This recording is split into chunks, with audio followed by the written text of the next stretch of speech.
Hello, everyone. I'm Allison, and welcome to my weekly Meltdowns coverage of Survivor: Edge of Extinction. Tonight, we're going to do a little pre-cast analysis. As always, with me is Tyler, and we've got Nate with us tonight. How are you doing, Nate? Doing good. Just been busy. Finally, this week is kind of slowing down for me, so thank God. Yeah. Are you guys pumped for the new season of Survivor?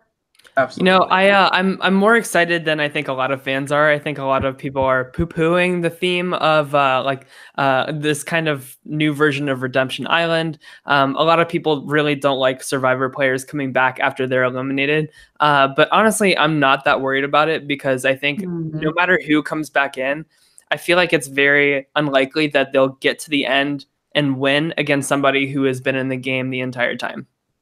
Well, the twist supposedly this year is that they go to the island, right? And they can come back, or what is the deal? I mean, so basically, Extinction Island is they get voted out and they go there and they just survive there. That's all they do. There's no challenges until around merge, probably at merge, and then it's one challenge, and then whoever wins it goes back in.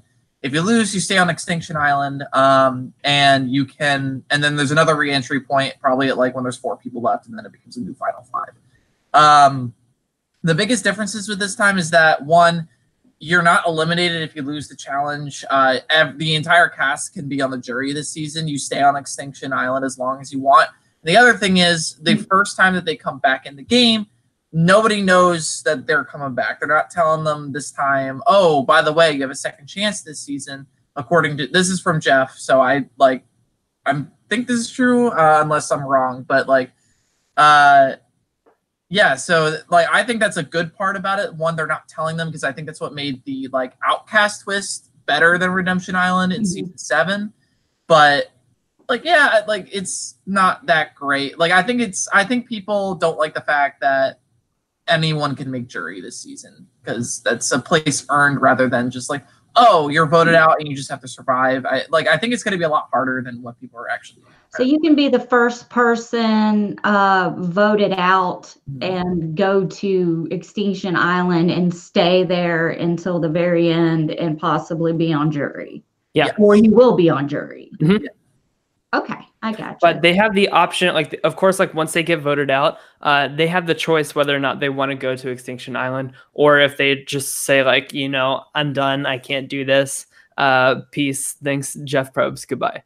But of course, I like to think that 99% of the people will go to Extinction Island, and I feel like the more people that are there, the easier it is to live and survive there. So we'll see how it shakes out. Well, we've already got some people in the chat. We've got Thomas the Talker, Bonita, Vanilla Snow. Thomas is already telling us, I'm excited for the season. Team David, Wentworth, Gavin, Rick. So let's get into talking about these people.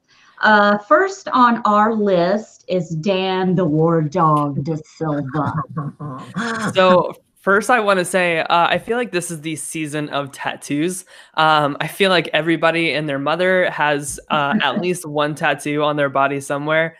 And of course, I think Dan has 2 or 3 at least. So go ahead, Allison.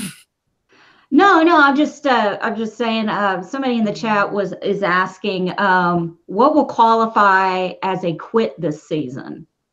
I think just the same as any other season in terms of well, of course, if they get voted out and they don't want to go to Extinction Island, I wouldn't consider that a quit.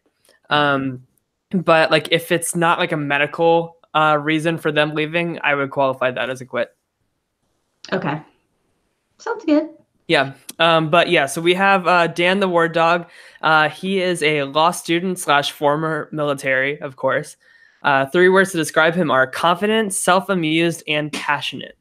And he brings a certain sex appeal that men my age haven't had for over a decade, or most have never had. Yeah. But I digress. I also bring a sharp mind, likable, joyful personality, one that can be both servient when I need to be, and a leader when there's a vacuum of leadership. What do you think, Allison? Do you think he brings a certain sex appeal? I'm just like judging people by their pictures. I don't like the shorts. I mean, he's attractive. He's got a nice smile, but I mean, that's not going to win. You know, I think what we see every season on Survivor, the first episode, which is only an hour, by the way, which is kind of odd. The people that come in and that are bossy and are the ones that are targeted first. And I would hope that he doesn't come in thinking, doesn't overdo it with his good looks and his sex appeal and whatever the hell else he's got. He says he won't be whining or complaining. Even the biggest of survivors ends up whining and complaining. It is a given. You're in hell when you're in Survivor. How old is War Dog? He's 38. I am older than War Dog. You don't look it though, so right. Nate, what do you think about War Dog? He reminds me a lot of Chris Noble from Ghost Island. I just feel like he's going to be that cocky leader. I think the one thing going for him though is that, like, if you don't know what the bronze star medal is, basically you literally save someone's life in combat. So he's seen some shit clearly, but it's like, oh man, and like he is clearly a super fan. Like he knows of Earl. I would wager a lot of casual fans don't know who Earl is. If you don't know who he is, look him up. He's one of the best winners of Survivor ever. But just I'm back and forth between them. Like, I think he's going to be cocky, and then the other side is like he's going to be really good. So I'm just afraid he's going to be too much like Tony Russell type of character, because the bald head thing just for some odd reason the trend for them. But yeah. I think that he seems to be a little bit more level-headed than Tony, although he is doing the arms cross pose, which is very much so a winner's pose in Survivor cast photos history. So he has that going for him. I think that he'll be an early merge boot probably.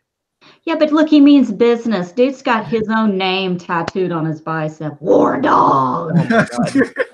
Okay, he's canceled. I'm over it. Yeah. He's going to come in smiling. He's going to come in. He's going to be helpful. He's going to, this is what we should do. He's self-amused, which to me means, hey, I have a sense of humor. I can laugh at myself. And to me, that's very important, especially in stressful situations. Having a good sense of humor is really good to kind of get you through stress. So maybe he'll be a good support and have that be witty enough to make it through at least to the merge. I'm going to go ahead and say Dan War Dog Da Silva will make it to the merge. Probably, but I think once he gets to the merge, I feel like he's going to be one of the first people targeted. Yeah, I agree. If he doesn't make merge, he's going to be a major blindside before pre-merge. Oh, I would love to see an idle blindside for War Dog.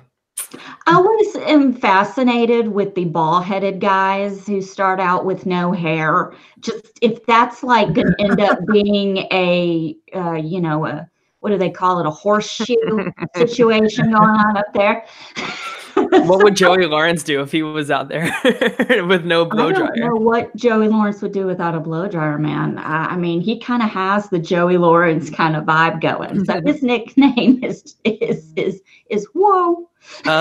Hey, Allison, once you're done with the picture, make sure to bring it back to you. So next we have Reem Daly. She is a brisk 46 years old. She is from Virginia. Her hobbies include chess, kickball, and neighborhood security. She says the Survivor contestant she's most like is Stephanie LaGrossa because she does not give up, and Rudy Bosch because he just does not care. And she thinks her social game is amazing, and although she's honest to a fault, she knows when to chill. She's been watching since 2000. I trust nobody. Words mean zero to me. Actions speak louder! ! Mm-hmm. I've watched some bio videos of her, and I I think that she is she's got a lot of first boot potential, not just because of her age. I think that she's gonna have problems fitting in. I feel like she's gonna have problems knowing when to kind of relax a little bit. I could see her being the next Natalie Cole in terms of like just like calling people out and just making like a huge target on herself. I'm not a fan of the bathing suit, but that's just me. I feel like because she is a hardcore super fan, that and she doesn't trust anyone and she just doesn't care, there is a chance that she will be an early boot because she will have that attitude and it will rub people the wrong way, which means she's going to say and do whatever she wants because she doesn't care. And that's trouble. So hopefully she'll be able to kind of fly under the radar and just kind of keep it under control, which will be kind of hard to do, staying off the radar with all this going on. I mean, that's a lot to look at. I love Reem. Oh. Here we go. I want to see Reem go to the end. Mainly because she reminds me a lot of Twyla. Okay. I think like if we get like a whole season of her, I think she's going to be fantastic. I really hope you guys are wrong because like I see a lot of potential in her. I think that she's a good balance between Twyla and Cass from what I've seen. I don't think she's necessarily as smart as Cass, but she's savvier in a way. Like Cass is much more textbook, if you could call it, like as in like after Cagayan textbook. And then she's got the savvy side that Twyla had. So I think she could go, if she can get past the first round, yeah, definitely she could go much deeper. For sure. Yeah, I definitely think that I think you're exactly right on the money with that. Like her hardest times are going to be at the early stages of this game. So if she can kind of slide past there, the problem is like we have these 4 returnees. So I feel like they're going to be the ones kind of delegating a lot of like the early rounds of this game, because people are going to be looking to them to see like what to do, and people are going to kind of be fearing them. So it brings the pool of people to target from 9 down to 7 already. Yeah. So let's hope that she's like on the tribe that wins the first few challenges. Well, when we have returning player challenge, like returning player seasons like this, typically older women do well. I don't know why. It's just like, I mean, if you look at Fansfer's favorites, the oldest woman that was a newer player, that was Shelley, I think. She made it the farthest out of all the fans. Let's see here. The older women in Fansfer's favorite one didn't do well at all. But like that, I think that's like the only example I could think of. Like in Redemption Island, they did fairly well, or at least were visible. And then South Pacific, Dawn was the older woman of the season. She made it very well. She made it very far. So I think she has a lot of potential. That's true. I mean, Philippines, we had Denise as the winner, and Lisa Welchel was also in Final 3. Yeah. Cool. So we'll see how Reem does. Hopefully we get to see more instead of less of her, because either way, I definitely think she'll be like an entertaining character for us. So the next 2 people we have are the ones that were featured in the promo for this season. So first we're going to talk about Rick Devens. He is a morning news anchor from Georgia. His pet peeves include not taking ownership of actions, over-explainers, waiting in line, and people not using coasters. I have a question though. Does he eat Subway? Because he looks like Jared Fogle. He really does. the Subway guy, and we all know what happened to that guy, but I don't think he has funny. Kind of potential. Yeah, hopefully he has a brighter destiny ahead of him than Jared does. His pet peeve is being compared to Jared Fogle, the Subway guy. That's so funny. He says that he is most like Cochran because he's a strategist. He was also a genuinely nice guy, but he was there to play! ! And why do you think you'll survive Survivor? I'm an Eagle Scout and have all the basic survival / first aid skills. I'm a hard worker and good at alleviating tension. I really don't think that this guy is... Okay, so let me rewind. So they showed 2 new people in the promos. It was him and Wendy. I think like one will be like a pre-merge kind of big character that flames out in a spectacular fashion. And I think that's going to be Rick. I think Wendy will go farther. I think Rick, I watched like a lot of his like interviews with Arisa Cox and everything, and his personality is just like way too overwhelming to be like living on an island with. And I just don't see him doing well at all. What do you think, Nate? He's my first boot prediction. Okay. Just because I think, like, whether or not he's the first boot specifically or he's the first boot from his tribe, I think he's, like, I agree. I think he's going out early. I just don't see him doing well. I think he's just way too overexcited. And we keep getting these super fans on the show almost every season now that are just like, I just want to be here. And they don't actually think about what they want to do when they get there. And that's the problem. They have like these stars in their eyes, and then they have these people who have what they want to do figured out, especially in a season where we have 4 returning players. Dude's gonna get eaten alive, like no question about it. Yeah, I mean he could probably have a similar trajectory to Jacob in Ghost Island. He screams to me that he will join the first alliance that comes to him. The first group of people that come to him will say, hey, do you want to be in our alliance? And I think he'll say yes, or he'll try to start something up and it'll backfire. And if he is in any kind of little alliance, I think he'll be the first person to go. He'll be expendable. Yeah, so absolutely. I'm giving him, I'm going to be generous, and I'm going to give him to week 3. Okay. Yeah, I agree with everything you guys are saying about Rick. So next we have Wendy Diaz. She is 25 from LA. She's a small business owner. I'm not sure what that small business is. She loves to karaoke, which is great. I'm always a huge fan of karaoke. Which Survivor contestant are you most like? She is a hybrid of many players. I think I would play the game like Sandra. I would be the second Diaz to win. Not technically true because Sandra won twice. But my attitude toward people would be more like Ty. He's just so full of life, and I love his outlook on things. She wants to be on Survivor because she wants to see how tough it really is. I love putting myself in these kind of situations when watching the show. I have a sense that I can do all of this with ease. She has the agility and cunningness to win. She loves outdoorsy stuff and can't wait to see what the wilderness throws at me. What do you guys think of Wendy Diaz? So she wants to be on Survivor because she wants to see how hard it is. Well, honey, first of all, you're showing up with blue hair wearing half a scuba outfit. I mean, it's already going to be hard for you. I don't know. I get the feeling that I think she's going to try and she's going to do what she can, and she may linger a while, but I don't foresee her lasting very long. I mean, you want to see how hard it will be? It's just been on for 20 years. And this is a season where it's going to probably be the hardest thing ever in terms of survivability. I see her going to Extinction Island and being like, I got to get out of here. I'm done. I can't function, but I could be wrong. I mean, she's cute. She seems like she's small. She's spunky. And I think she has all girl alliance written all over her house. Yeah, that's a really good thought, Allison. Yeah. Let's start an all girl alliance. Well, I mean, the Scubas. Wentworth's tribe, so that's a good person to have if you want to start a all women's alliance.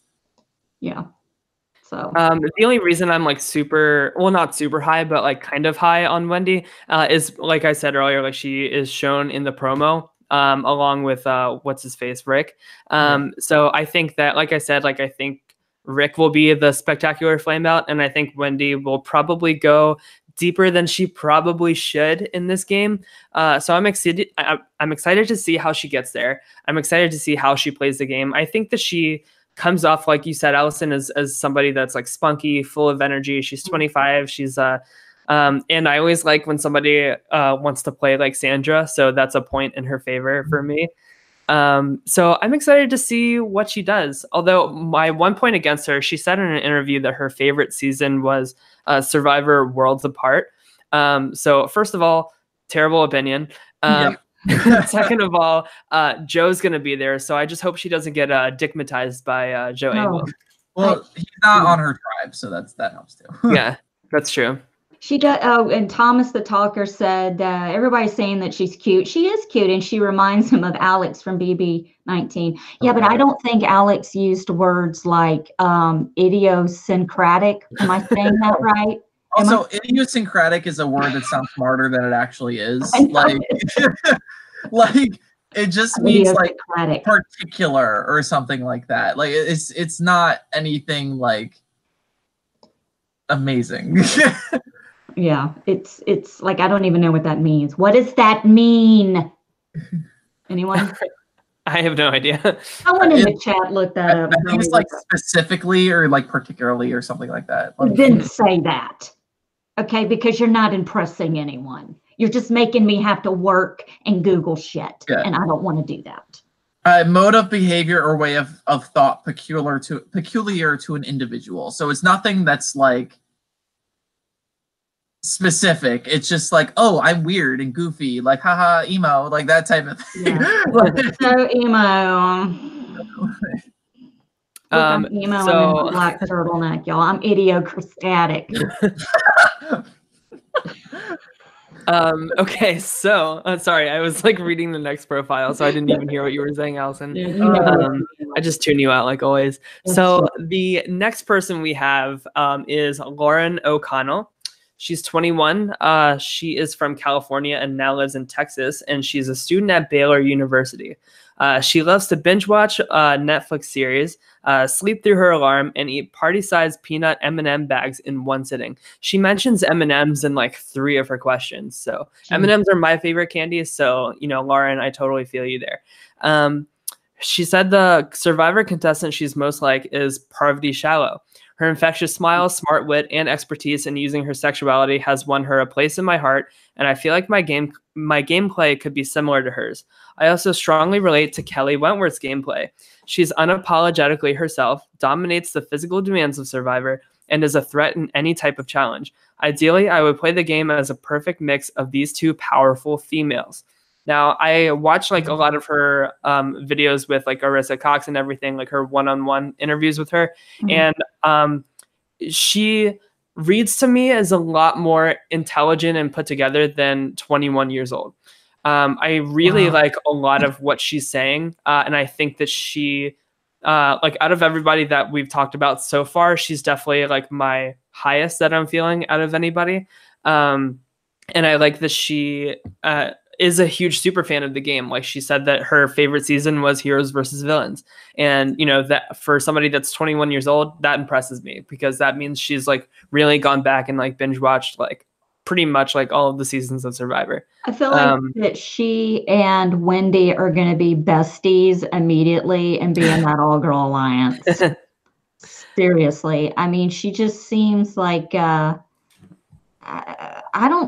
I'm just going to go out on and say she's not going to go very far. I feel like she's going to be like a Chelsea. From yes, Chelsea. Yeah, like she's going to be important, like, because according to like post like elimination interviews and post game interviews, Chelsea was like a major player in the season and almost won, or was on track to winning. She's like, Lauren's either going to be like front and center, or she is going to be just the person that is actually playing the game, but it's just not shown. I'd like to think she'll be the person that's like front and center. Like the amount of stage presence she had in every like video interview I saw of her was really captivating. I don't think that she will be targeted first out of this tribe. Like once they go to tribal, I think if she's in a smaller tribe and like a three tribe swap type of deal, I think that she'll be okay too. I really don't see a lot of situations unless she's like really too loud and over the top. But I think that she has the intelligence, she has the game knowledge to kind of dial that back a little bit too. I really am confident in saying I think she'll make the merge at least. I really want them to shake it up this season and not do a tribe swap because like we've had a tribe swap every season since season 23. Like. Yeah. And I really, really would like something different. Just like let it play out. Just let them not talk to the other tribe for a while, because in my opinion, once they hit merge, I think that's going to be very interesting, especially if someone comes back into the game. I loved it when they didn't do that. I can remember back to Survivor Thailand, and this is like old school Survivor 5, and they put the two tribes together, and they just assumed that they were merged, and people were turning on each other. And then when they went to the first challenge together, Jeff Probst asked, how's it going? And well, the merge is great. And he's like, I never said you were merged. So it was like, oh shit. So they were on the beach together, but the more dominant tribe that had more people was picking the other one off. I actually would like to see something like that. But yeah, I am kind of over the whole let's blend them, let's drop your boat. Like 2 or 3 times a season. Like it just gets confusing and like way too muddled. Like I get it, they want things to be up in the air, but I think they kind of learned from Ghost Island that maybe less is better. Yeah. Well, I hope they learned a lot of lessons from Ghost Island. That was the first one that we covered together was Ghost. That was horrible. Terrible. Terrible. Yeah. It wasn't the worst season ever. It was just, I think they were just so like, here's the twist, and this is all you're going to see for the entire season. And like the cast in Ghost Island was fantastic, especially on the freaking Orange Tribe. That Orange Tribe was fantastic as a cast. It was just like, they just didn't know how to put it together. And it was, last season was fantastic. It was fantastic by comparison. Nate, didn't you say that you gave Ghost Island an 8.5 out of 10? I don't like my opinions have changed since watching it. I think this was coming off the high of the finale, because the finale for Ghost Island was one of the best, but like in general, like the season was not good. So what would you rate it now in 2019? Probably about a 5.5. Okay. All right. I can work with that score. Yeah. So next we have Keith Sowell. He is a young 19 years old. He is a pre-med student in Durham, North Carolina. He wasn't even alive during Survivor. It blows my mind. That's crazy. Yeah. So he mentions poetry and religion a lot in his bio. If you could have 3 things on the island, what would they be and why? He says, my Bible, my poetry book, and my Black Panther jacket. He says that he relates to Jeremy Collins the most out of any Survivor player because he was a family man. He put his family above all else and played solely for them. My family is the only tangible thing I've always had since day one! They're my reason for everything. I also think I'd love to rely more on social gameplay as he did and connect with people for longevity. To be honest, I'm not very high on this kid at all, literally a kid. I think that I could just like look up in the sky and say, Jesus told me to work with you, so you have to work with me, and he'll believe it. I think that he'll be very much so a follower and really be gullible for a lot of lies and manipulation in this game.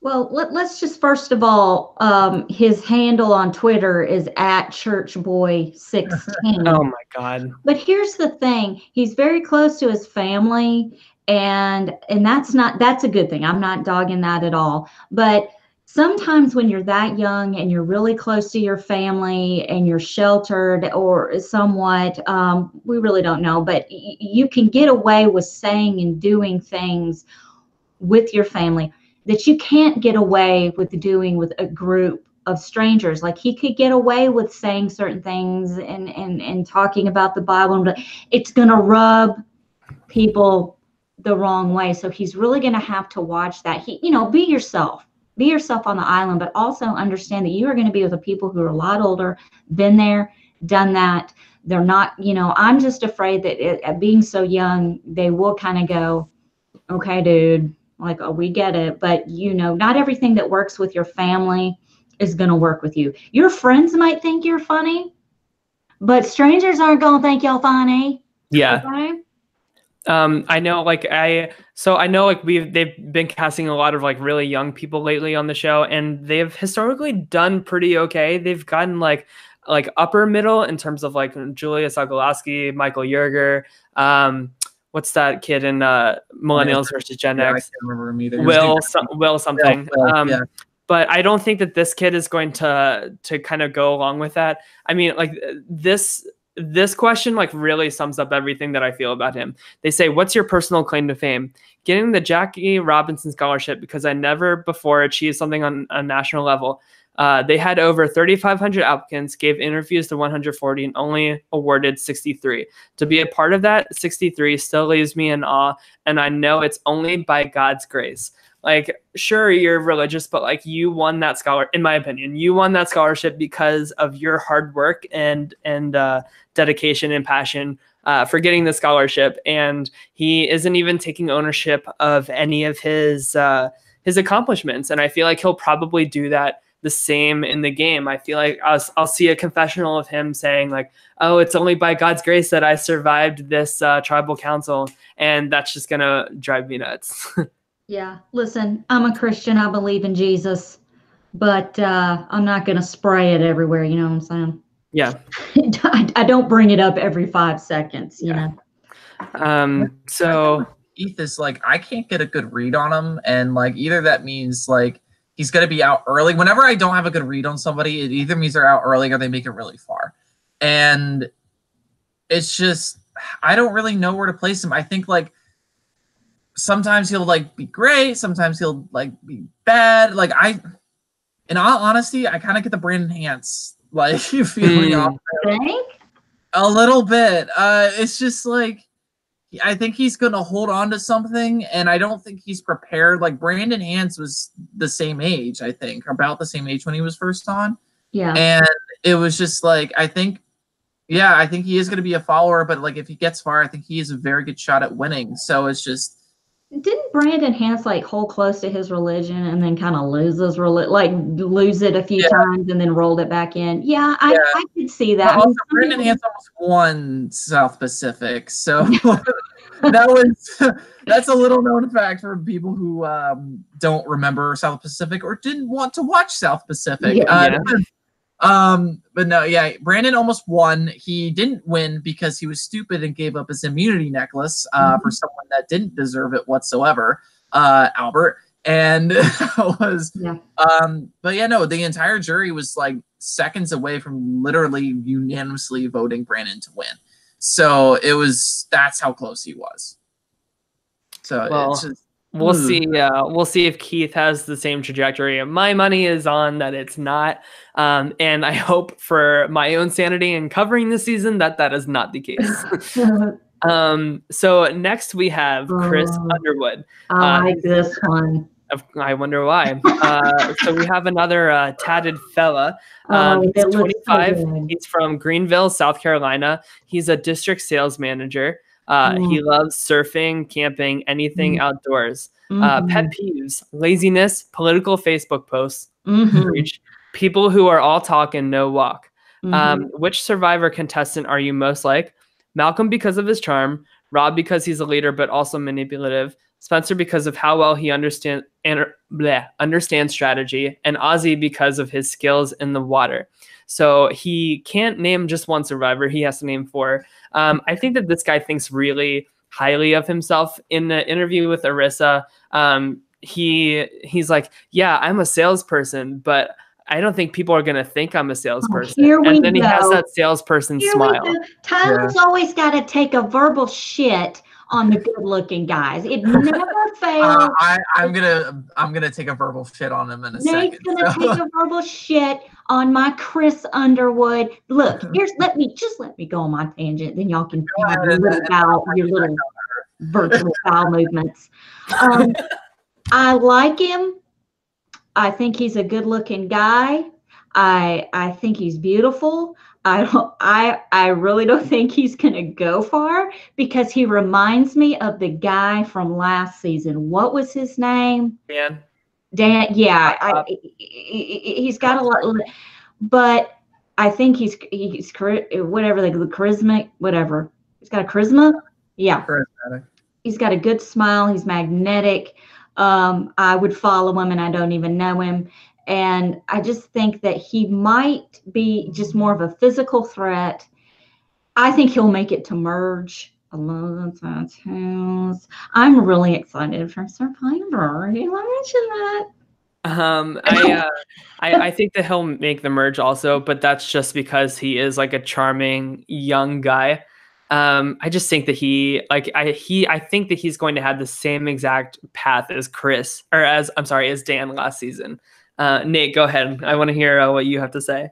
I saw a picture of this guy and I said, okay, this guy's the Aussie bot of the season. And then I read his bio and I'm like, yeah, he's definitely the Aussie bot of this season.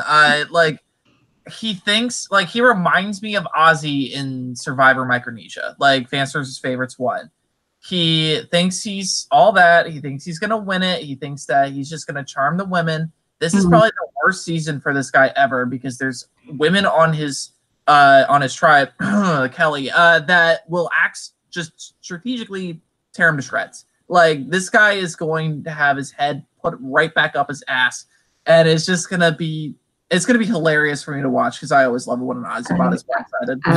I would love. It's going to be a very humbling experience for him. I would love to see his ass with his head in it.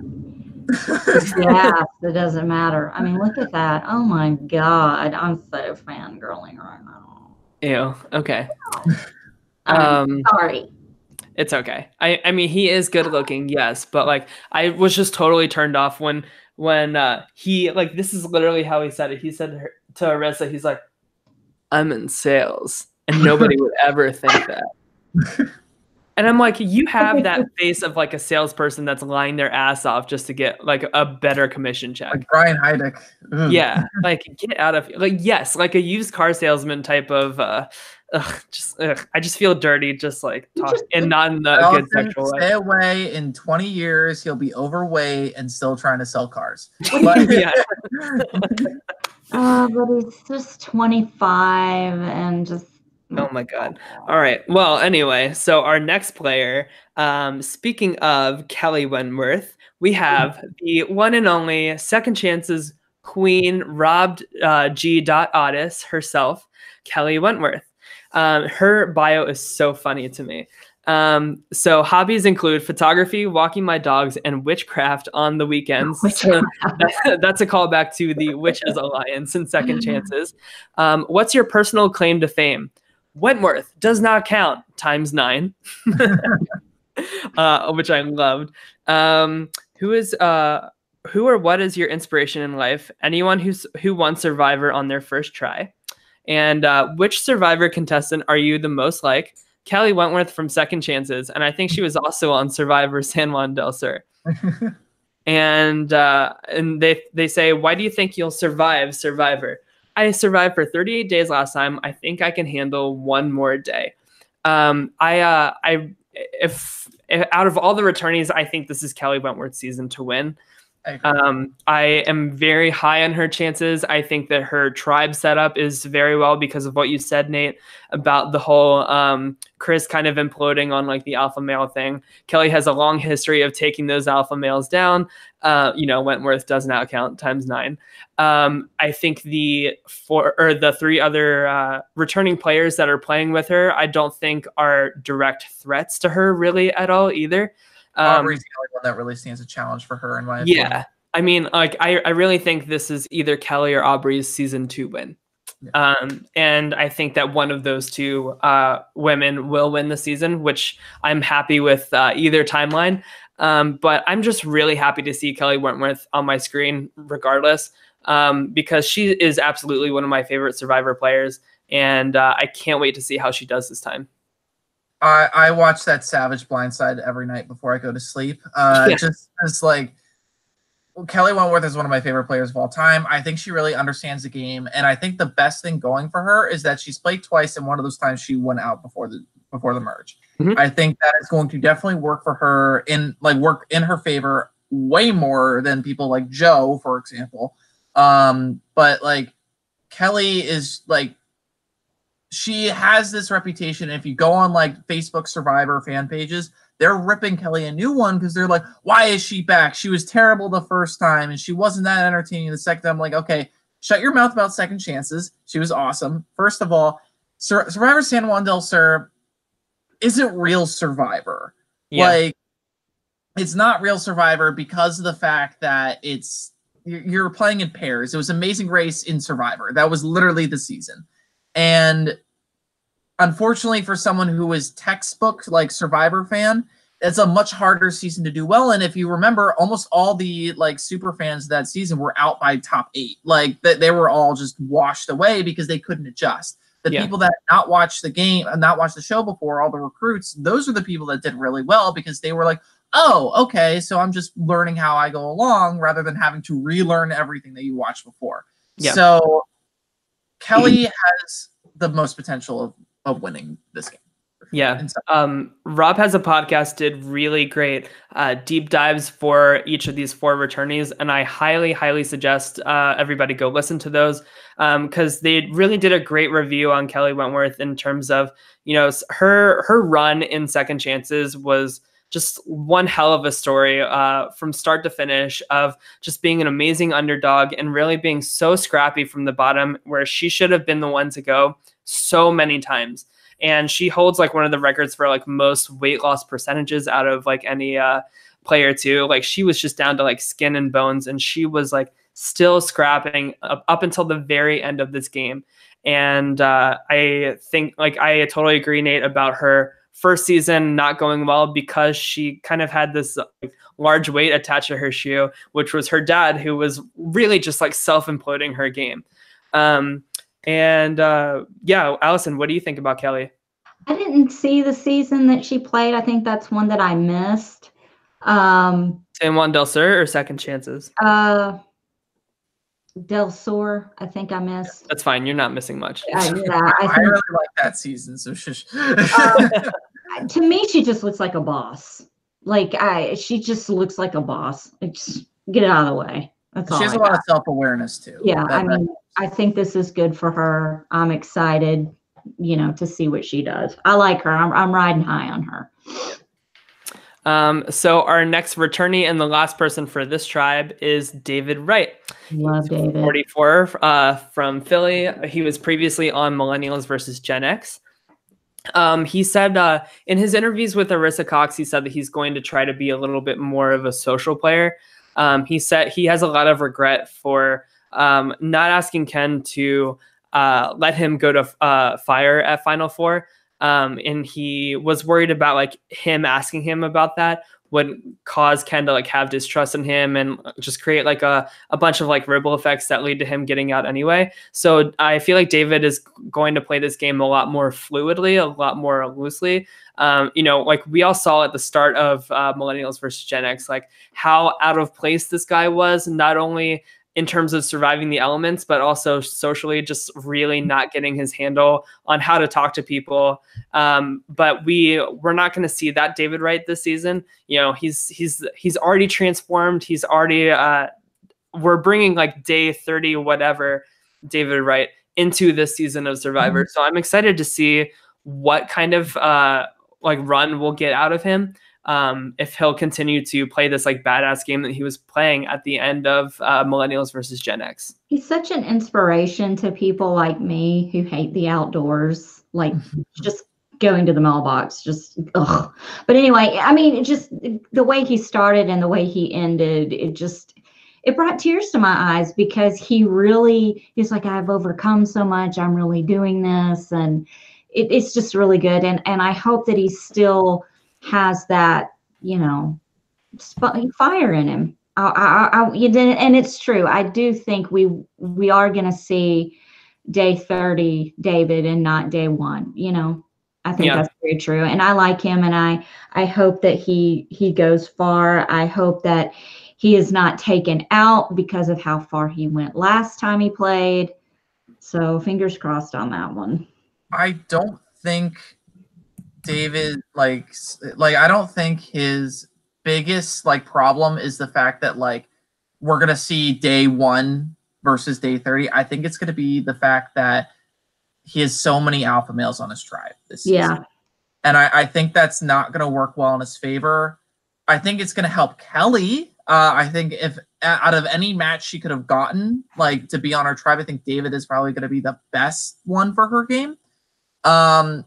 Just because it makes her look less threatening as a first boot choice.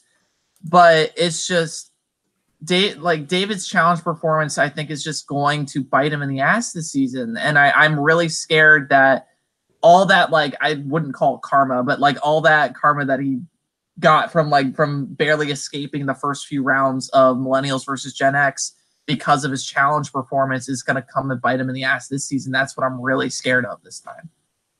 Yeah, I don't want him to get booted early. I just feel like they could all huddle up and go, okay, out of Kelley and David, who do we need to get rid of? Because he is a tiny bit of a threat. He did win some physical challenges. He did win immunity. So it's either or. Who are you going to boot? Who are you going to get rid of? Are you going to get rid of Kelley, or are you going to get rid of David? Yeah, and David's more known for finding idols as well, and I think that's going to work against not him. only finding idols, but he's like the cat's out of the bag in terms of him being one of the best fake idol creators too. Let us not forget that he gave a fake idol to Jay. Jay totally believed it and played it, and it like costed him his game in Millennials versus Gen X. It's also a more recent season than Second Chances. So I think that it's a little bit fresher in people's minds. When Arissa asked a lot of the cast who like were some of your favorite players, a lot of people said Michaela from Millennials versus Gen X. So I think it's definitely one of the seasons that production either gave them to kind of watch before the game starts or anything like that.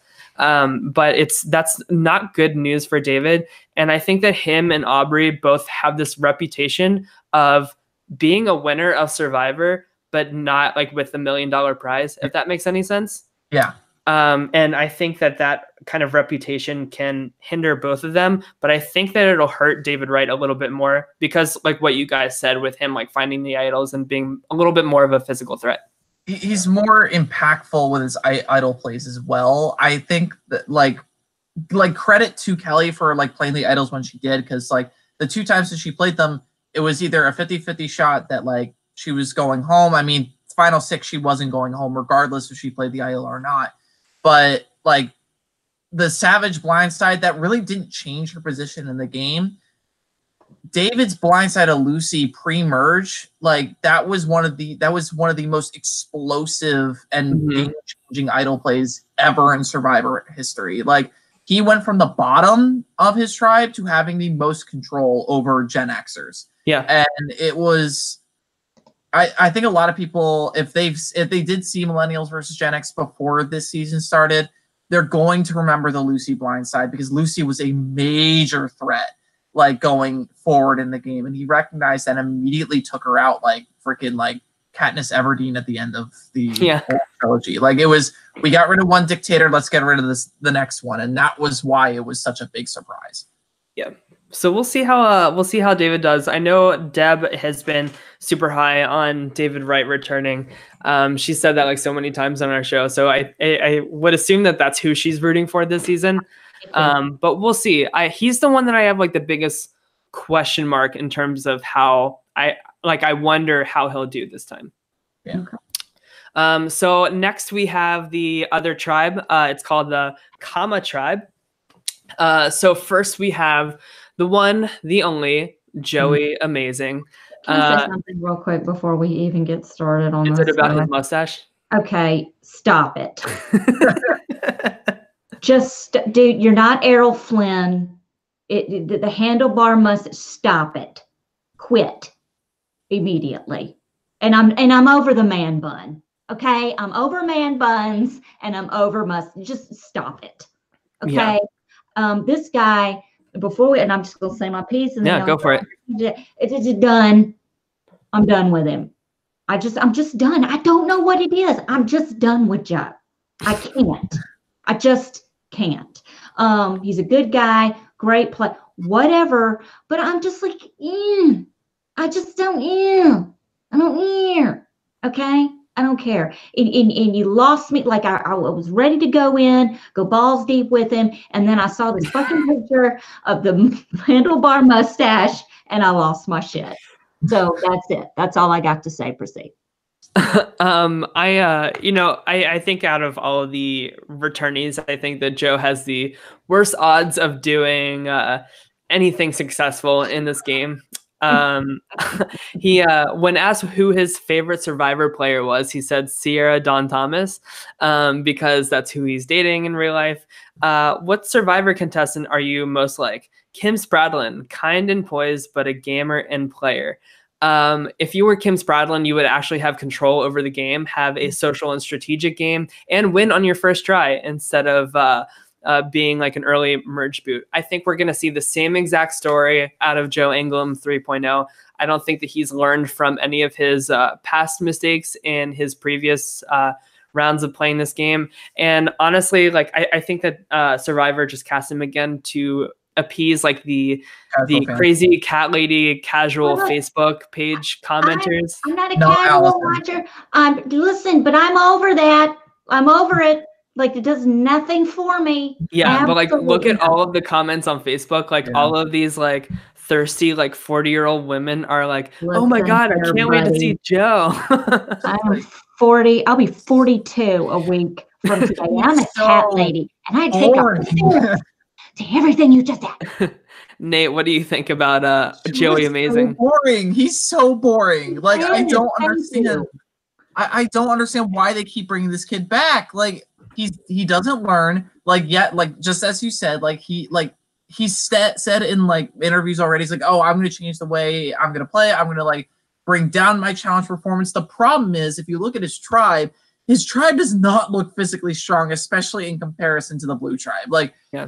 Joe is going to have to put a lot of legwork in for this tribe to keep them afloat, and that is going to like be in direct contrast with his game, and he's going to just go right back into what he did before. And it's like, oh, he's like, I don't understand how people like him. He's not interesting. He's the worst Aussie bot that this show has ever seen, because at least like Ozzy's the second worst, because Ozzy at least has a personality. Granted, it's a terrible personality, but he has a personality.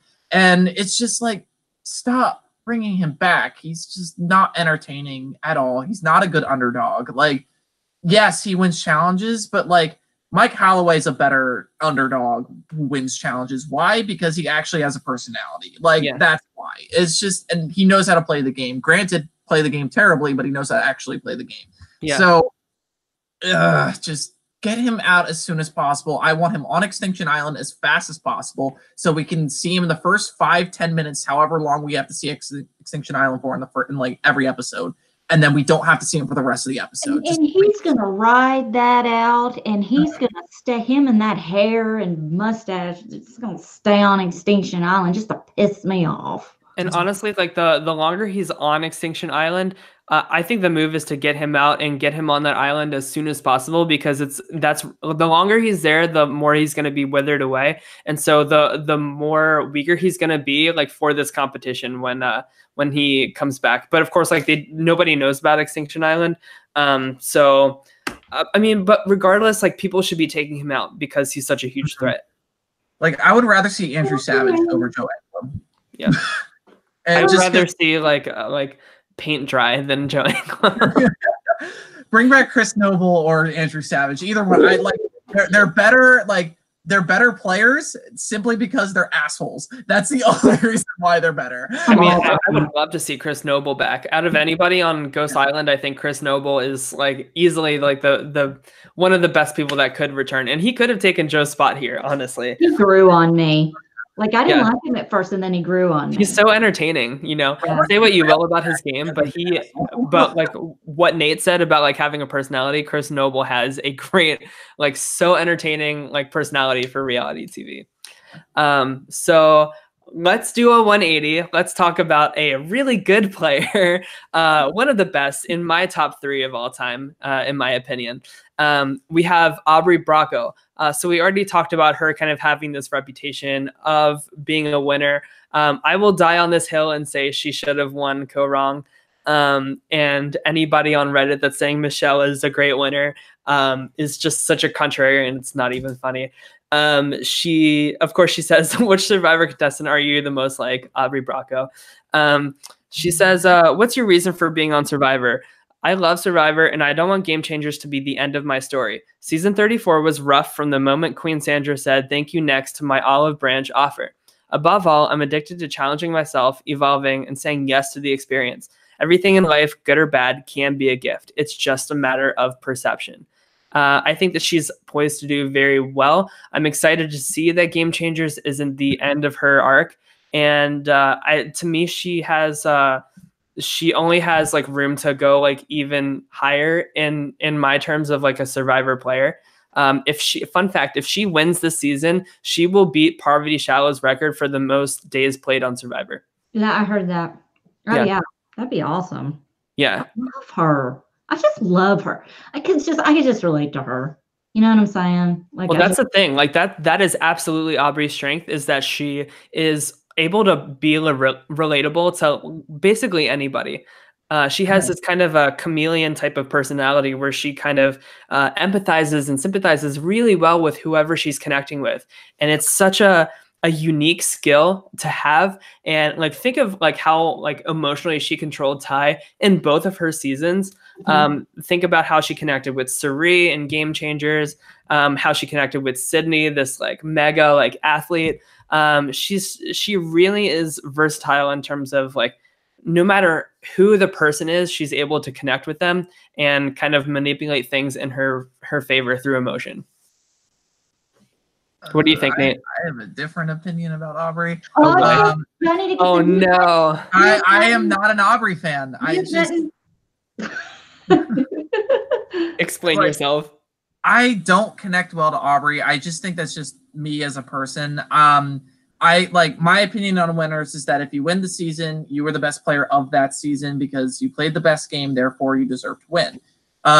Social game goes a long way, and that's why Aubry didn't win her season. She didn't have the best social game because she didn't connect the best to the people that were on the jury. That's why she lost. Aubry,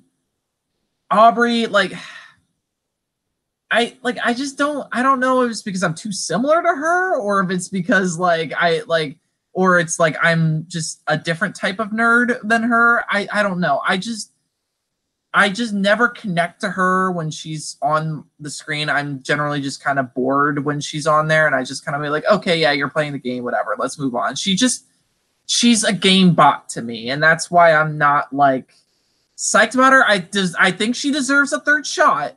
I just wish it wasn't on this season. Like that's kind of what it was. I felt like I would have preferred to see Sydney from Co-Wrong over her. In all honesty, because I think Sydney was a better player, and I think she was easier to connect to for me. You know, it doesn't deserve a third shot. This sweater. I really hope she doesn't bring it this time. Just saying.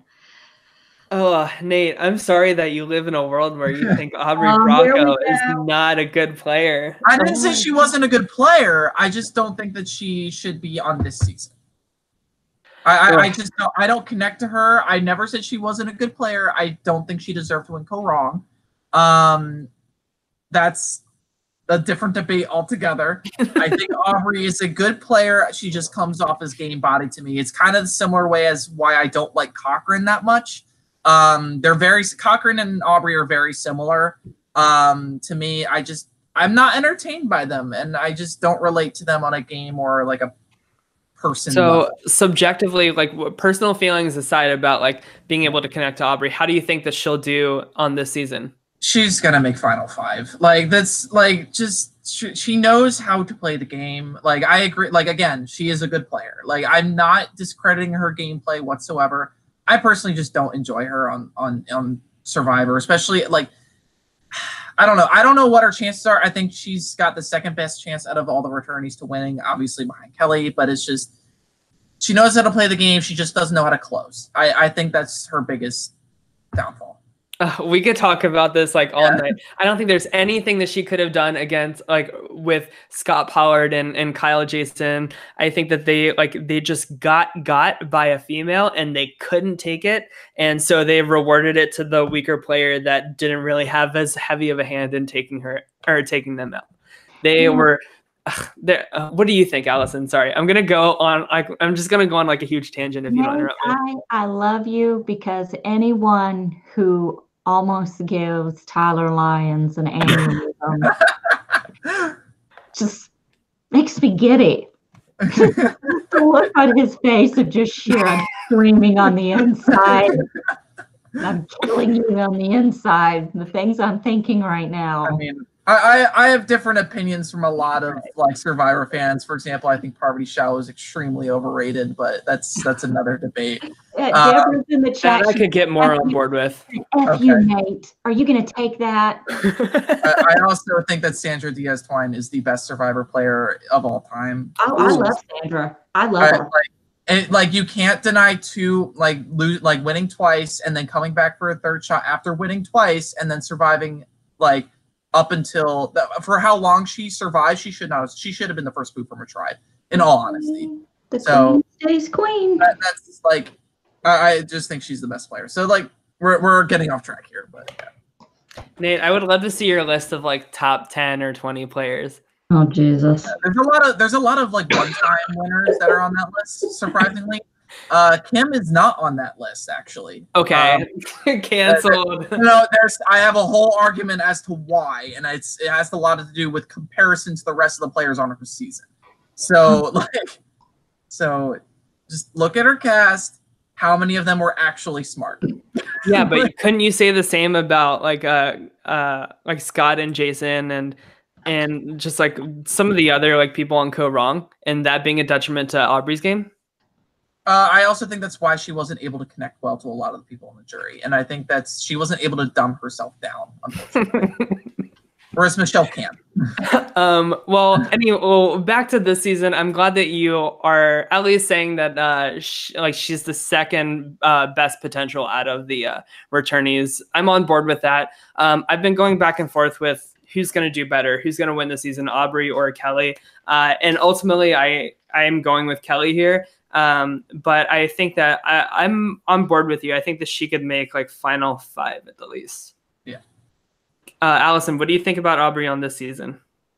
Oh, I think she's great, and I think she'll make it to the merge. But this is her third chance, and if it were me, you've had your chance. It's time to let. It could be the mentality of some of these people. I'm going to use you as a meat shield as long as I can, and then I'm going to cut you. If she wins this season, it will definitely be something we will be talking about in years to come. I'm just loving this. It's fine. Nate is still a good friend of mine here on the podcast. But it's fine, but it's not really fine, but you're making it seem like you're fine. He's being I'm just sitting here in the chat saying, Tyler. The chat is like exploding right now. It's so funny. Tyler, you're losing this fight. Nate. No. Come on. Anyway, so let's move on to our next person. We have Victoria Baamonde. She is from the Bronx, New York City. She's 23. She's a waitress. She kind of gives me Courtney Yates vibes, which is always a good thing. Which Survivor contestant are you most like? I relate to Malcolm Freeberg. If you read his wiki fandom page, he's described as likable, strategic, and excels at challenges. And I like to think I'm the same way. I'm tired of everybody talking about Malcolm, first of all. But I wasn't getting a 4th shot though because of Game Changers. Yeah. Her personal claim to fame is valedictorian of her college with a perfect 4.0, and I bring it up in as much conversations as possible. She hates slow walkers leaving cabinets open, and she has a guinea pig named Peeve. And when customers don't read the menu, then ask them questions like, are there meatballs in meatball sauce? Pet peeve. Yeah, I think that's clever. A pet peeve. I like her. She is my newbie winner pick. Yeah. Oh, really? Explain why. I'm a co-sign. Well, for one, she's from the tri-state area. Recently, Survivor, tri-state area people have been doing really well. I mean, like, Ghost Island, no matter how you rate the season, all 3 people were from the tri-state area, or at least like close to it. All 3 of the final 3 anyway. And so ever since season 28, we've consistently had someone from this area be in the final 3. She has a lot of really great qualities. It's just, I hope she gets far. I want to see more of her because I think that she's going to be hilarious, and I want to see her. I love it. I mean, she hates slow walkers and people who That's such a New York thing to say. I hate slow walkers. Oh my God. I lived in like Chicago area for 4 years, and like, oh my God, like people just like lackadaisically just walking in front of me. I'm like, move, come on. Yeah. Yeah.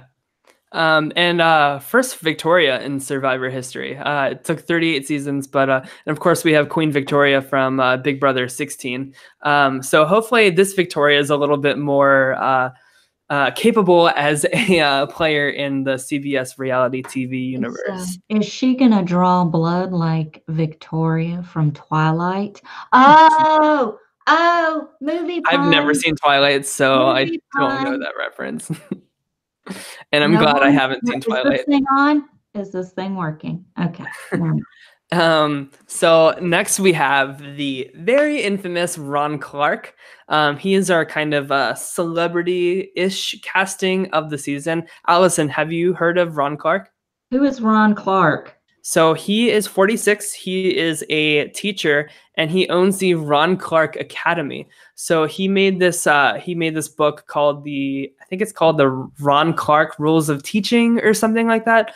But it's either like 40 or 50 rules on like how to be a better teacher. And this is just like blown up in terms of popularity and sales and stuff. And he actually had a movie made about him and his story, featuring the guy who was in Friends. What's his name? Chandler. The guy who was Chandler in Friends played him.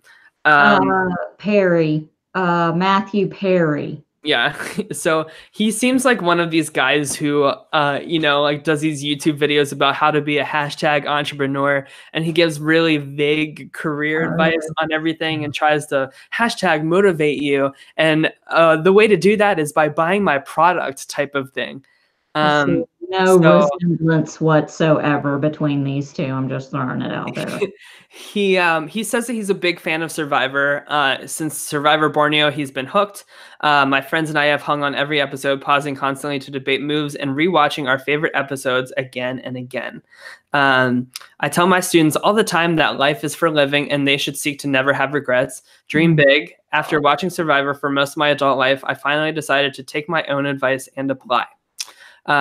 When asked what Survivor contestant he's most like, he says, I'm a compassionate person, but everyone who knows me well says that during competitions, I turn into a villain.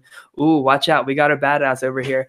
I also overanalyze everything. For these reasons, I don't think there's a past contestant that's a perfect fit for me, but I think my gameplay will most be like Spencer Bledsoe. So great. You're a losing finalist with zero chance of winning this game, as quoted by the one and only Cass.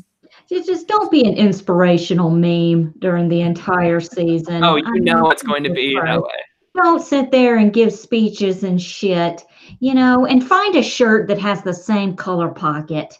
That's going to distract me. All right. That's all I got. Nate, what do you think about him? I like him. I want, like, on honesty, I just want like an older man character kind of do well, because like typically they're out very early, and I think out of recent seasons he has the most potential to do well. Clearly he knows the show. I don't think he's gonna get starstruck. I think despite the fact he has like this whole thing is like, oh, like I'm gonna boost people up type of lifestyle, like I think that might work in his favor. I think honestly that'll help his mental stability, because you can go absolutely crazy on the island. I also think he's gonna be like a tough love type of character in the show, and I'm kind of looking forward to that. Sure. He's gonna make merge though. I will say if he gets to final 3, I'm sure he could pull off a hell of a final speech. So he has that working in his favor. I just, you go crazy over like the littlest thing on the island. And I feel like somebody that's like a motivator and an inspiration like this, like I personally would just get like annoyed as fuck by this guy. Oh, I can't stand it. It's like those fuckers that post that kind of stuff on Facebook, these inspirations. I don't need it. I only troll Facebook to see. That's how he uses I only go on Facebook for memes. Exactly. But That's the way to do it, though. I don't really have an opinion on him. I don't know him. I'm not familiar with him. I don't, I've never said, oh, look, Matthew Perry's starring in a movie. I just have to see that. No, I don't need to see, Chandler in a movie. I like Matthew Perry, though, but whatever. I don't know. I didn't know who he was. He seems like a nice guy. I just hope that he doesn't take the nice guy to the level of trusting everyone and treating it like they said in the chat, treating everyone like they're his freaking students, because they're not children. They're not kids. So right. We'll see. Just I hope that doesn't backfire. And I'll be honest with you. I don't think a lot of people are going to know who he is. What is the deal with freaking Survivor starting to cast these people? Yeah, dude who wrote Nacho Libre last year, and now this guy? I don't know. It's very much so stunt casting, Allison. He has like a fan base that's pretty big, and they want to bring in new people into the show. So we'll see how he does. I don't know. I just hope that he doesn't like eat up all this like airtime with like inspirational shit, unless they're like inspirational shit, unless they're giving like the dodo music behind it. And they like cut like mid confessional to him like tripping or something. That would be and great. Like change his occupation every episode. Yes. Oh my god. Oh, yes, that would be that's perfect. So yeah. So next we have Julia Carter. And this is really confusing because we also have a Julie on this tribe. So first we're talking about Julia Carter. She is from Bethesda, Maryland, which is only 30 minutes from where I grew up, which is pretty cool. Oh, she's automatically gonna lose. I actually am pretty high on her. She is a medical assistant. What Survivor contestant are you the most like? Jeremy. He was a physical beast, but he was strategic in his use of idols, loyal to his alliance, and overall honest and personable in his gameplay. He was a well-rounded player. What's your reason for being on Survivor? It's been my dream to be on since I started watching as a kid. I started after the passing of my father, and in a sense, it helped me to survive my own challenges. I want to prove myself I can do this. To win $1 million is also a huge motivation. I have many student loans, and I want to be able to help my sister and my mother. I just love that like she has the story of like her like this being like an experience like with her dad, and her dad's kind of like watching over her. I think that she has probably like been through some shit in her life, obviously, and I think that of course, that makes you a more adaptable person. That makes you somebody that can get through things a little bit better.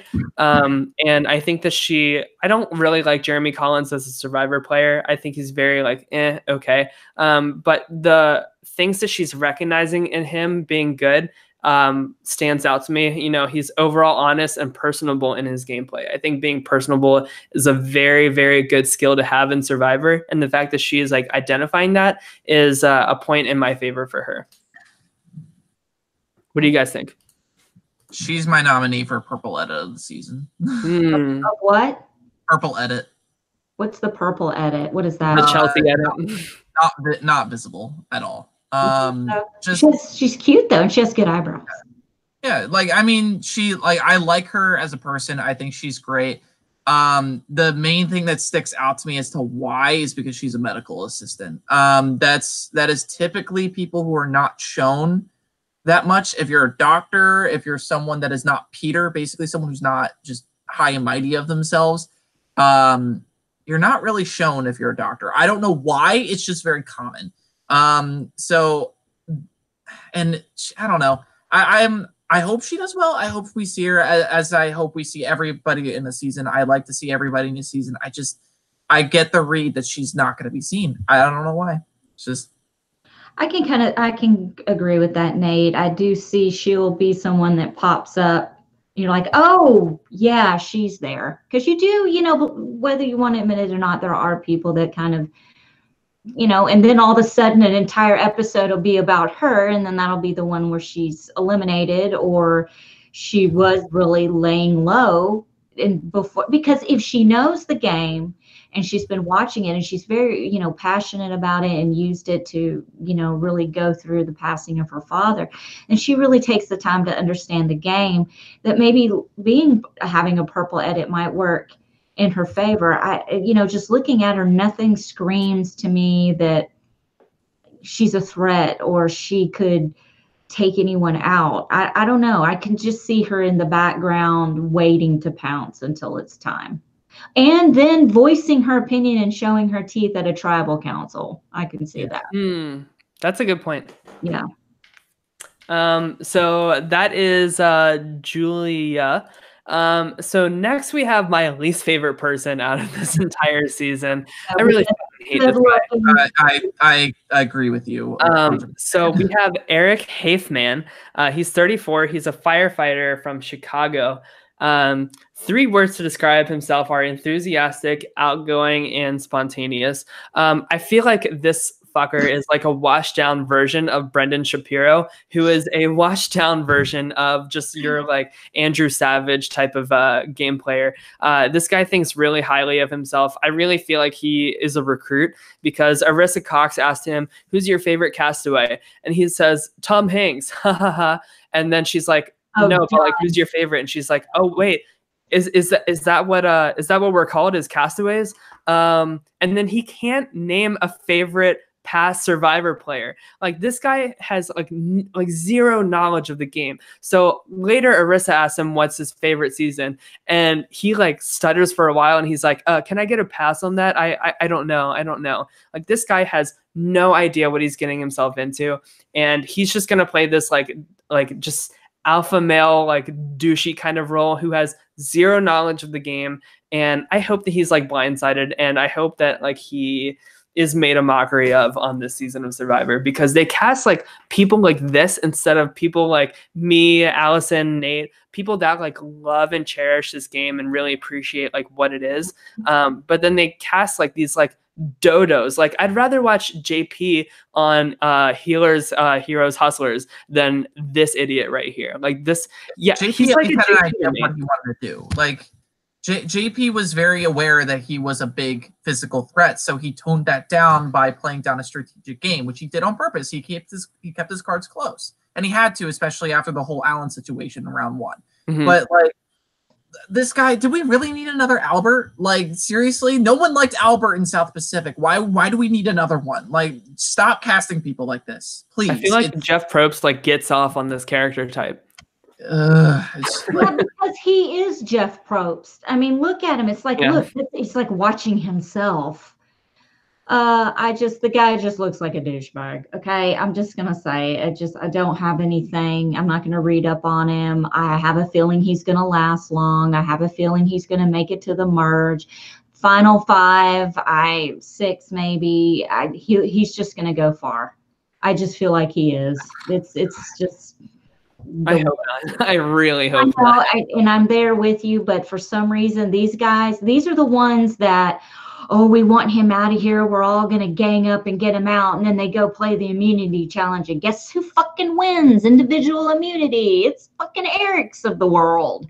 So, the only way I'll be on board with him is if he's the reason that Joe doesn't win the competition at the island of Extinction or whatever. I agree.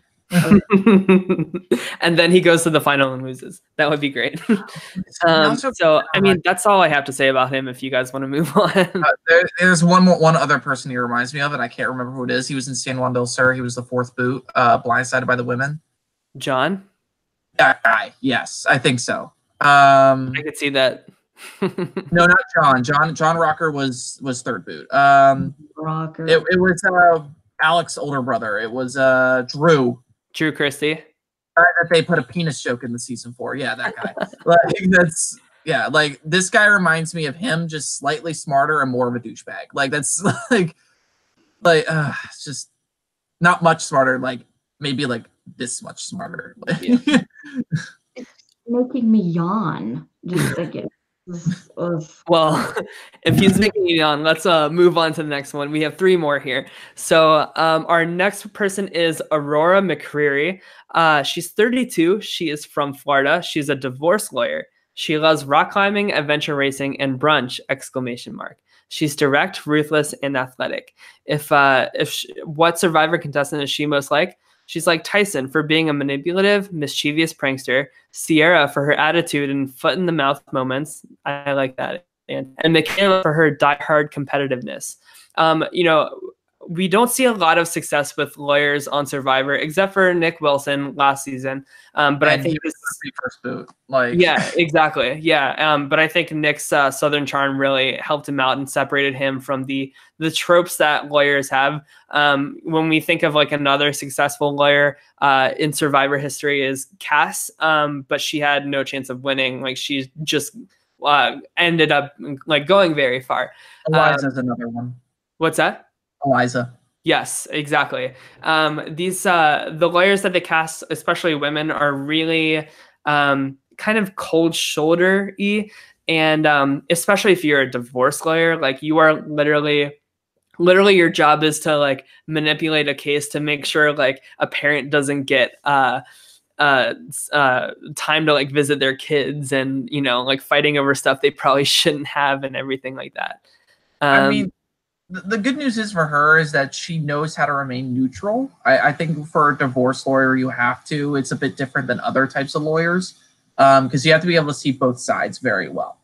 And I think that's one point in her favor, but I agree with you that I think out of all the iterations of female lawyers we had, I think she's the least likely to do well.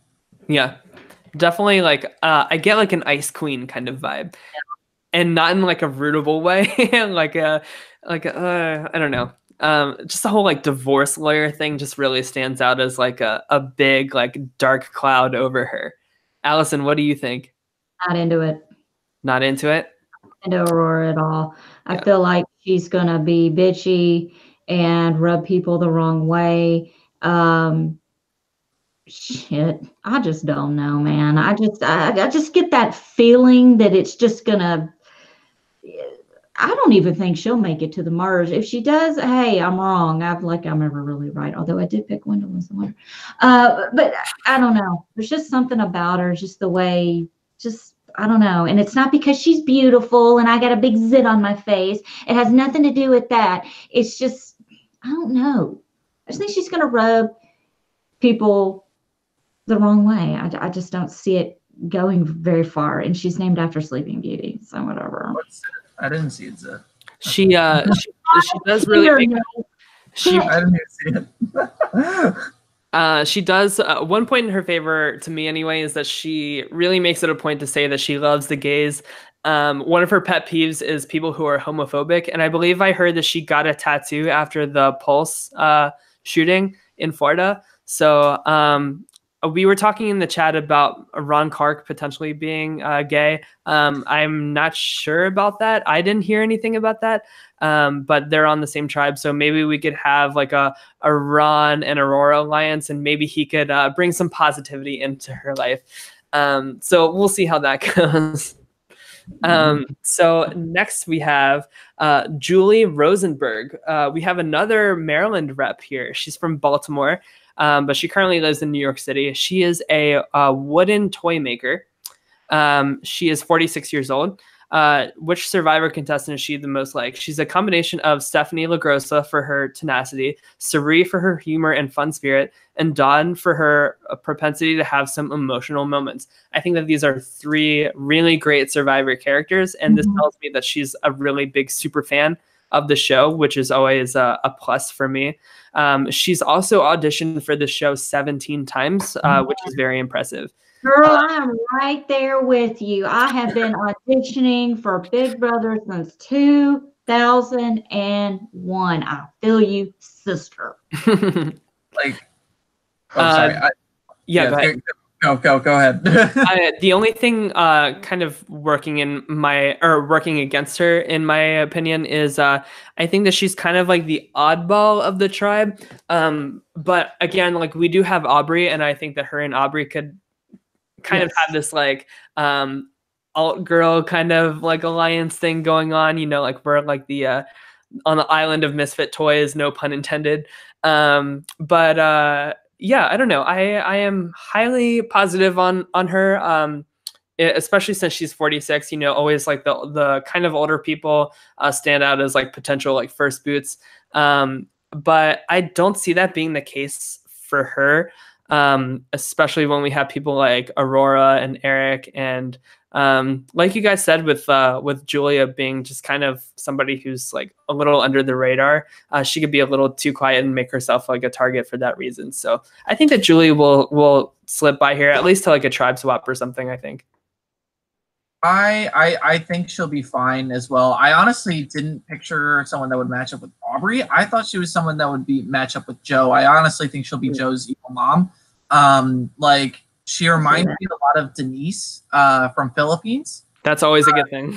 That's a fantastic thing, and I think that I also applaud her for not like dancing around the fact that she'll play like Suri, just saying like I want to be like Suri's personality, not like her gameplay, because that shows that she has awareness of how Suri plays and how that's not how she's going to play. So I think she's very self-aware of who she is and how that's going to fit into the game. And I think that's always a great that's a great personality trait to have, is self-awareness. Allison, what do you think? I like her. I like that she's a woodworker. That means she's good with her hands. That means she won't bitch and complain when she has to do labor. I think that I agree with Nate with the, I think she'll team up with a younger guy and be like the mom figure, but not in a hovering helicopter mom kind of way, because older women can pair up with younger men and kind of guide them in a way that's good and positive in turn, where if someone, and kind of spread it to where that guy will say, no, we got to work with her. We got to work with Julie, and it'll protect her in a way. I think it'll work in a positive way for her. So I could see her hopefully going far. Yeah. I'm making like a rankings list right now for when I do a draft with a friend tomorrow, but I have her as number 6 out of 16 that we've talked about so far. So we'll see how she goes. But either way, I think she's going to be a really unique character to watch. And I hope that we get a fleshed out character instead of somebody who gets voted off pretty soon. Yeah. So last but not least, we have Gavin Whitson. He's 23. He's from Irwin, Tennessee. He's a YMCA program director. He has a very colorful tattoo on his shoulder that looks fresh AF. Sam hell is that? Which Survivor contestant are you most like? He says, Keith Nail. Everyone loves Keith. I would just play more socially aware. He's the only guy that could compete with Joe Anglim. I want to be the guy everyone is pulling for back home.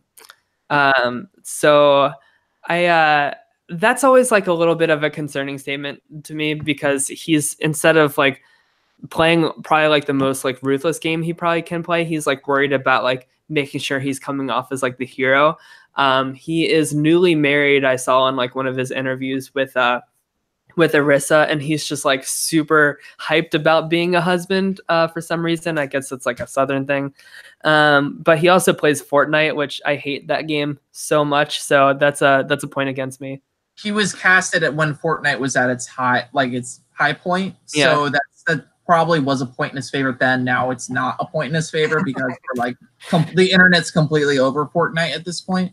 But the thing is with him is like he just screams not self-aware at all. He just seems just immature in comparison to a lot of the other people here. And I think it has to do with the fact the Keith Nail comment, honestly. Like, but yeah, it's just like he doesn't understand that Keith Nail was only socially aware. Keith was only socially aware. It was that Keith wasn't strategically aware. And I think that's what is going to be a problem for Gavin, because he doesn't understand Keith Nail. Therefore, I don't think he's really going to understand what he's going to do himself in the game. So I think he's another one of those flameouts that potentially could be in the game. Kyle's pointing out in the chat that you have a picture of Scotty McCreary. Well, I think Scotty McCreary is going to make it far. Gavin Whitson. is going to make it far. Kind of like Scotty McCreary did on American Idol. Because they do kind of look alike, don't they? Yeah. I think one thing that's working in his favor is that this was filmed before David Goliath was aired. So I of course, like, he's giving me some like Nick Wilson vibes in terms of like being like young and Southern and just this like kind of like charming Southern guy. And I think that people will be fearful of that archetype after that season has been aired and seen by everybody. So that's working in his favor, but I just hope that that same story doesn't get played out again.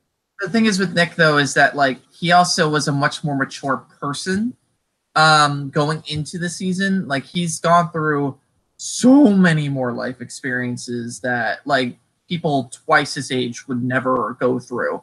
And so it's just, I just think Gavin is just lacking in life experience in general. I think like the excitement of him being a newlywed, I think that's going to bleed into maybe desperation in gameplay. Like, I really want to show off for my wife. I want to make sure that we can like pay off our wedding, stuff like that. Like, yeah. And I think that's going to be like, it's not a good type of desperation. Like that, like Jeremy Collins had a good type of desperation. He wanted to do something for his wife, to prove himself, and versus someone that is like, I'm here because I need this money and that's the only reason why I'm here. And that's when it becomes an issue. So it's that I'm very fearful for Gavin because I really see him as a person that's going to be desperate just to win rather than desperate to stay in the game. Yeah. So it's just, and that's a great way to put him, is because like he says 3 words to describe him. He says sarcastic, hungry, and a dreamer. Like, I think that he's going to try very hard, probably too hard. And I think that you're exactly right about like his motivation for winning is just a little too desperate in a selfish kind of way.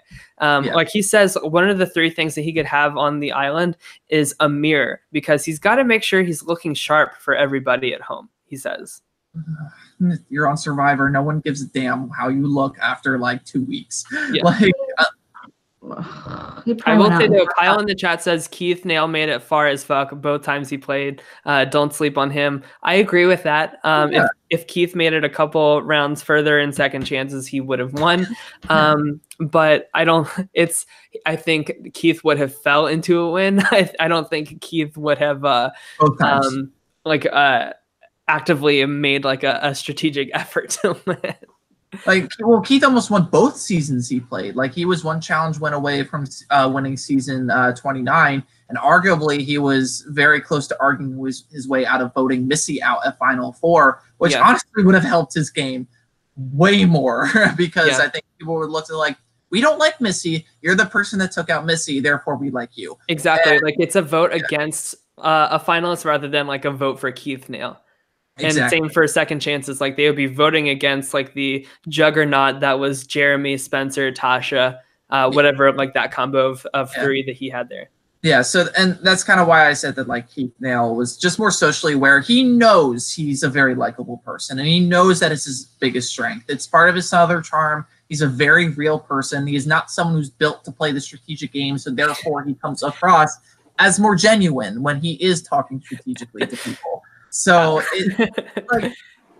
Allison, I see like a sour look on Allison's face while we're saying all of this. No, I'm not she looks like a Southern. She looks like Southern. she sucked on a lemon or something. I don't know any guys in the South that have a tattoo like that on their arm. But that's why I think that Gavin does not understand Keith Nail. Like, that's like, and that's why I don't think he's going to do well, because he doesn't understand why Keith Nail is theoretically going to do well every single time he plays. Right. So that's yeah. So unless you guys had any more thoughts, that is the cast of Survivor 38. All right. Let's give your 3 winner picks. You want to do that? Yeah. Are we excluding returnees? About 1 returnee and 2. Like, we have rules here. Are you serious? Well, they're on like a little bit of a handicap going in, you know. handicap it also on a pedestal. You can pick whoever you want. You can pick that stupid ass tattoo on Scotty McCreary. That's what wins the season. Just the tattoo. The blob tattoo. So Kyle says in the chat, Kelley, Victoria, and Lauren, and actually those are my three. So I totally agree with that. I really think that Lauren is one to watch here. I really am excited to see her play. Are you writing this down this time? Because I don't trust you. Okay, Tyler. Hey, I gave you credit after you won Ghost Island. So who are you picking? Kelley, Victoria, and Lauren. Kelley, Victoria. Wait, actually, no. Yeah, I'm gonna stick with that. Yeah. I don't think this is a guy season to win. I think this is going to be a women's season to win as well. Thank fuck. My top three are Kelley and Victoria. I think Reem has a really good shot. I get a good feeling off of Reem. That's all. Like, I think she's a good candidate to make it to the end. I don't know if she's going to necessarily win. I think she's a good candidate to make it to the end. And then my dark horse is Wendy. Okay, don't forget your dark horse. So your DH is Wendy. Who's your DH? The toy maker. Is it Julie or Julie? Julie. Yeah. Okay. Hold on. I got to take a little look here. What is Kyle screaming about in the chat? Tyler. We have the same winner picks. Oh, okay. Okay. Don't doubt the old sassy ladies. Come on. Like they always prove people wrong. It's hilarious. It started with Twyla, and from there it was just no contest. I'm thinking, man. I'm thinking long and hard. I picked Wendell for Ghost Island, and he won. But I'm just looking at this group here. I'm going to go with David Wright. Okay. I feel like just picking the most asinine people. David is the only guy in my top 10 of like the ranking of this entire group. I'm going to go with Dan War Dog. Oh boy. Oh jeez. Just your mouth. Are you going to go with Rick? My computer just is trying not to participate. And I don't want to pick people y'all have picked. I can't believe y'all didn't pick Aubry. I want her to win, but I don't think she's going to win. Okay, I'm going to pick Aubry. And my dark horse is Julia. Okay. Julia C. I'm into it. Like I have no doubt Aubry's going to do well. It's just my fear is, again, she's not a good closer. Like that's just my thing. I'm just trying to I don't know. I'm just going a different route here. I'm just going to try something different this time. So Tyler's got Kelley, Victoria, Lauren. His dark horse is Julie. Nate has got Kelley, Victoria, Reem, dark horse Wendy. And Allison's got David, Dan, Aubry, and the dark horse of Julia. And Kyle, you had the same as me, as Tyler. And I'm happy with my picks. I'm happy with my picks, yeah. And also, who said I'm wrong about a lot? Okay, I predicted the winner like since season, what was it? Since season 22, I predicted the winner on the first episode, I think 7 times. Oh wow. So yeah, no, I know what I'm talking about. It's really hard to make estimations before the season's even started. Once you get the first episode, we get more evidence. First episode is usually what I need. So, and I host the game, and I've been very close every single time as well. So it's just, I know what I'm talking about. I'm just giving you shit for your co-wrong opinion. Let's see. She's from New Jersey. New Jersey are full of winners. Excuse me. Thomas the Talker said his picks are Gavin, Wentworth, Keith, and the dark horse is Wendy. My only reason that I think Wendy is going to go far is because she's featured on the promo. That's why she's my dark horse. I don't know, but weird. I don't know. I totally forgot there was a Wentworth and a Keith in the list. Kelley Wentworth. Oh, okay. Oh my God. Did anybody see the edit that was made to the Wikipedia page for Kelley Wentworth? No, what does it say? Someone hacked into it, put Kelley Wentworthless. Ooh. That's terrible. I have a screenshot. I'll send it to you guys because I didn't find it. A friend of mine did. But Kyle, he says in the chat that doesn't mean anything that she was featured in the promo. It actually does.